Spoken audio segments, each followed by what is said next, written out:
وہاں ارشاد ہوتا ہے وَسَارِعُوا إِلَىٰ مَغْفِرَةٍ مِّن رَبِّكُمْ، اے مسلمانوں دوڑ لگا دو اور آگے سے آگے نکلنے کی کوشش کرو۔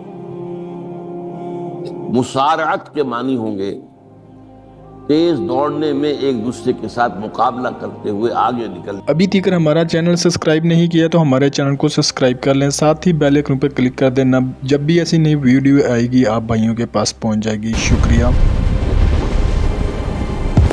سارعوا الی مغفرۃ من ربکم، اپنے رب کی مغفرت کی طرف دوڑو اور دوڑ میں مقابلہ کرو، ایک دوسرے سے آگے نکلنے کی کوشش کرو۔ وجنت، اور اس جنت کی طرف دوڑ لگاؤ، عرضها السماوات والارض، جس کا پھیلاؤ آسمانوں اور زمین جتنا ہے۔ وعدت للمتقین، وہ تیار کی گئی ہے، سجائی گئی ہے، اسے پورے اہتمام کے ساتھ تیار کیا گیا ہے اہل تقویٰ کے لیے۔ ان اہل تقویٰ کی کچھ اوصاف کیا ہیں؟ الذین ينفقون فی السراء والضراء، وہ لوگ کہ جو خرچ کرتے ہیں، مراد ہے اللہ کی راہ میں، اور اللہ کی راہ میں خرچ کرنے کی دو مدیں ہیں۔ اللہ کی رضا کے لیے اس کے بندوں میں سے جو محتاج ہیں، جن کو کوئی ضرورت لاحق ہو، ان کی مدد کریں، یتیم ہوں، بیوائیں ہوں، مسکین ہوں، کوئی قرض تلے دب گئے ہوں، وہ سب کے سب اس میں آ جائیں۔ لہذا دوسری مت کیا ہے؟ وہ ہے اللہ کے دین کے لیے خرچ کرنا، دین کی تعلیم و تعلم کا کوئی نظام بنانا،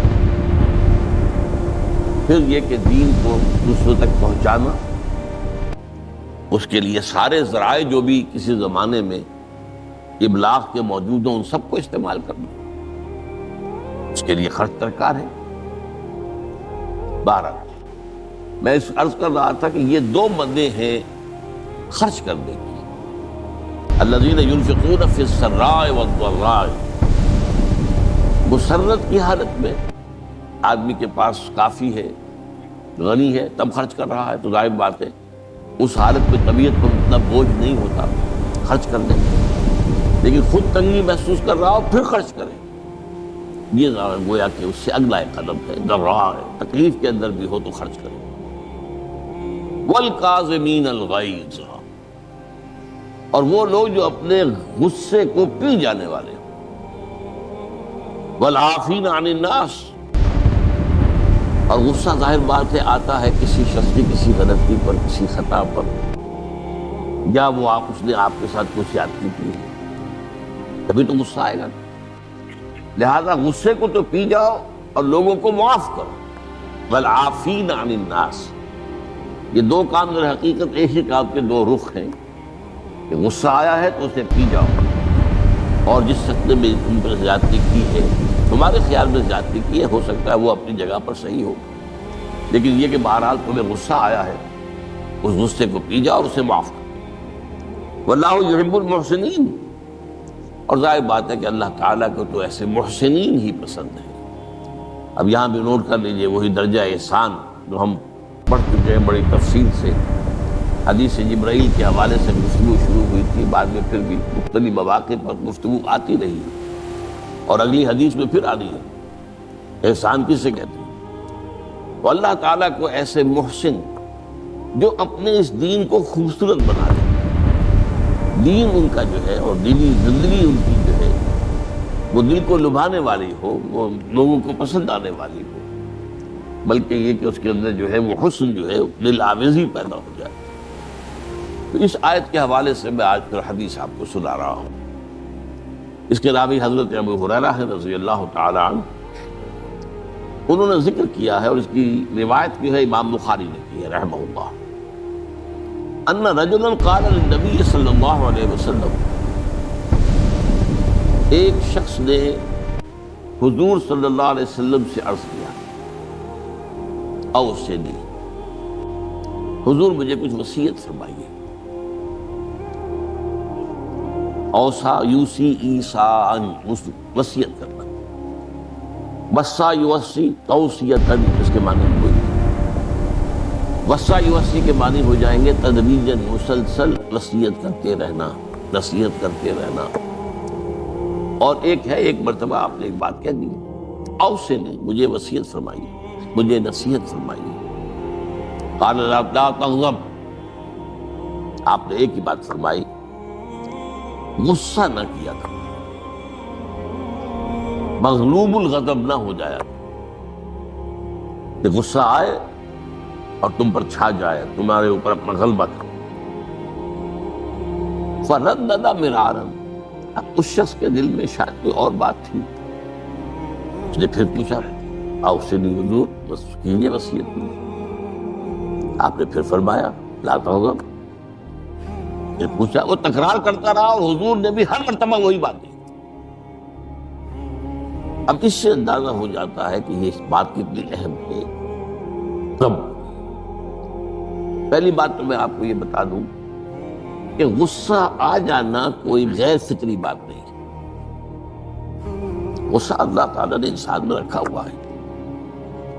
البتہ غصے کے اعتبار سے حضرت حسن، غالباً حسن بصری رحمہ اللہ، ان کا ایک قول بڑا حکیمانہ ہے، بہت حکیمانہ۔ وہ فرماتے ہیں کہ ایک انسان تو وہ ہوتا ہے جو پورا انسان ہوتا ہے، مکمل انسان،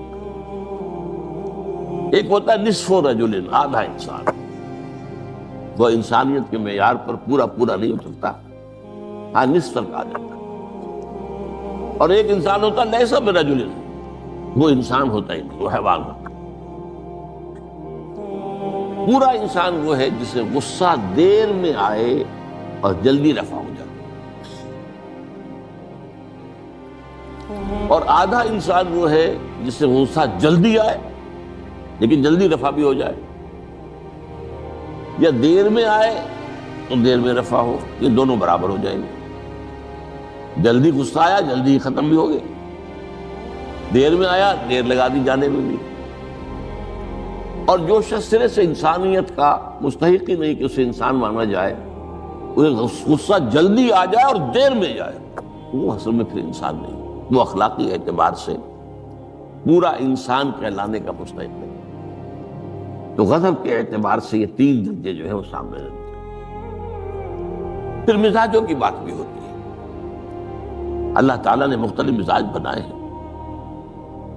بعض طبائع کے اندر جمال کا عنصر زیادہ ہوتا ہے، جمالی شخصیت، خوبصورت شخصیت طبعاً۔ بعض جلالی مزاج کے لوگ ہوتے ہیں، ہمارے بزرگوں میں بھی ہوتا ہے، دیندار لوگوں میں بھی ہوتا ہے، یہاں تک کہ نبیوں میں بھی ہے۔ حضرت موسیٰ علیہ السلام جلالی طبیعت کے آدمی، آپ کو معلوم ہے اس کے واقعات تو ہمارے سامنے ہیں جو قرآن میں موجود ہے۔ ایک قبطی کا اور ایک اسرائیلی کا جھگڑا ہو رہا تھا، اس اسرائیلی نے مدد مانگی تو حضرت موسیٰ نے ایک مکہ لگایا ہے اس قبطی کو اور اس کی جان نکال دی۔ تو ان کے غضب کا، ان کی جلالی طبیعت کا یہ حال ہے۔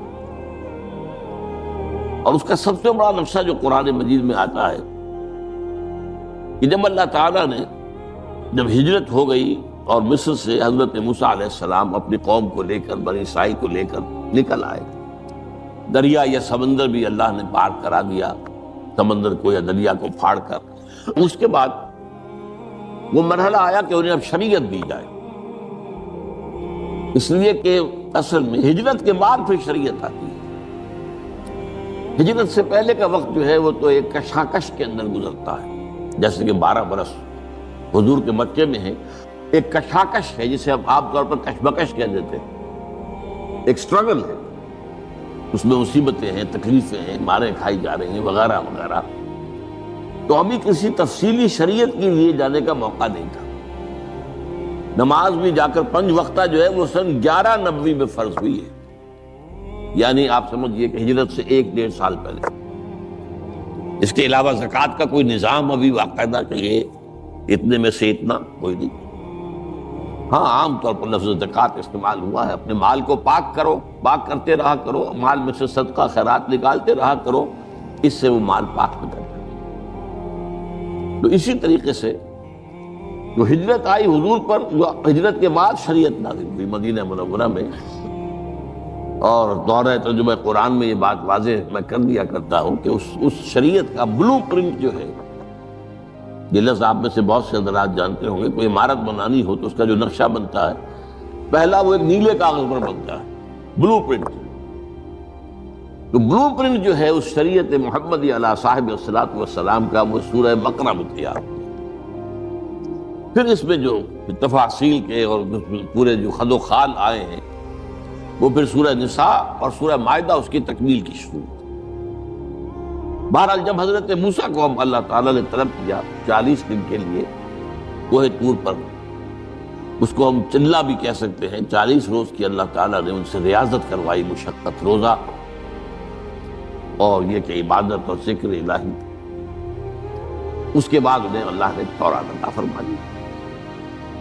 اس میں آپ کو یاد آ جانا چاہیے، حضور سے بھی قرآن مجید کے نزول سے قبل اسی طرح کا معاملہ غار حرا میں آپ کی جو خلوت گزینی ہوتی تھی، اور وہاں پر جو بھی آپ اب کیا عبادات کرتے تھے یہ ہمیں معلوم نہیں ہے، لیکن یہ ہے کہ عام طور پر جو محدثین نے کہا ہے، کان صفت تعبدہ فی غار حرا التفکر بالاعتبار، غور و فکر کرتے تھے یہ کائنات کیا ہے، کیا اس کا نظام ہے، یہ معاشرہ ہمارا کدھر جا رہا ہے، یہ خرابیاں کیوں بڑھ رہی ہیں، یہ کیوں انسان کا خون کرتا ہے، یہ کیا بات ہے، یہ کیا وجہ ہے کہ کچھ لوگ بھوکے مر رہے ہیں اور کچھ لوگ جو ہے ان کے پاس بہت دولت جمع ہو گئی۔